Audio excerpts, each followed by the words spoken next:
ایک خوبصورت حسین و جمیل ماہ جبین لڑکی، دل دہلا دینے والا سبق آموز واقعہ۔ بغداد میں ایک بہت ہی گنہگار انسان تھا، لیکن اس کی ماں بہت صالحہ تھی۔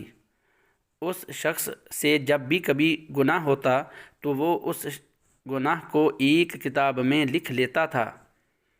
ایک رات کا ذکر ہے جب وہ اپنے دن کے تمام گناہ کتاب میں لکھ رہا تھا کہ دروازے پر دستک ہوئی۔ نکل کر باہر دیکھا تو نہایت ایک خوبصورت حسین و جمیل ماہ جبین لڑکی کھڑی تھی۔ اس نے اس لڑکی سے پوچھا، کیا چاہیے؟ اس لڑکی نے جواب دیا، میرے پاس یتیم بچے ہیں، 3 دن سے بھوکے ہیں، کچھ بھی کھانے کو میسر نہیں۔ اچھا، اندر چلی آؤ۔ اس شخص نے اس لڑکی کو گھر کے اندر بلا لیا اور دروازہ بند کر دیا، کیونکہ اس عورت کو دیکھ کر اس شخص کی نیت خراب ہو گئی۔ وہ عورت جان گئی کہ اس بندی کی نیت خراب ہو گئی ہے، کہ اس کے جی میں اب برائی آئی ہے۔ اس شخص نے اس عورت کو زبردستی اپنی طرف کھینچا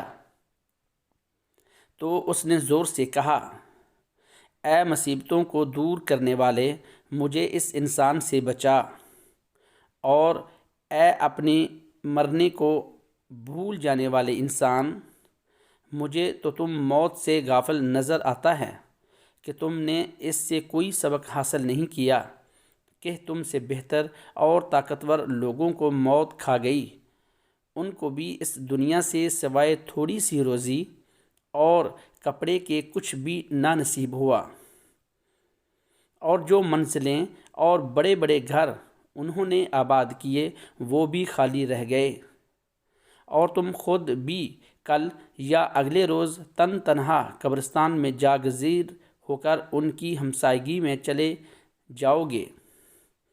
اے میرے پروردگار، میری فریاد کو سن اور اس انسان سے مجھے بچا۔ اس شخص نے جب یہ فریاد سنی تو بہت رویا اور اس عورت کو چھوڑ دیا۔ اس شخص نے اس عورت کو کھانے کی چیزیں دیں اور کہا، یہ اپنے بچوں کو کھلاؤ، میں بہت گنہگار انسان ہوں۔ اپنے بچوں سے کہنا کہ اللہ سے میرے لیے دعا کریں کہ میرے گناہ معاف کر دے، اور جو گناہ میں اپنی کتاب میں لکھتا رہتا ہوں وہ گناہ معاف ہونے کے بعد مٹ جائیں۔ اس عورت نے جاتے ہوئے اس شخص کو بہت دعائیں دیں۔ جب وہ عورت چلی گئی تو بندے نے اپنی کتاب میں لکھا کہ میں نے ایک عورت سے آج زنا کرنا چاہا۔ کتاب کھولنے بیٹھ گیا۔ جیسے ہی اس نے پہلا صفحہ کھولا تو اس پر کچھ لکھا ہی نہیں تھا۔ تمام کتاب چھان ماری، لیکن گناہوں کا تمام ریکارڈ کتاب سے پاک ہو چکا تھا۔ اس شخص نے اللہ کا شکر ادا کیا اور ماں کے پاس چلا گیا۔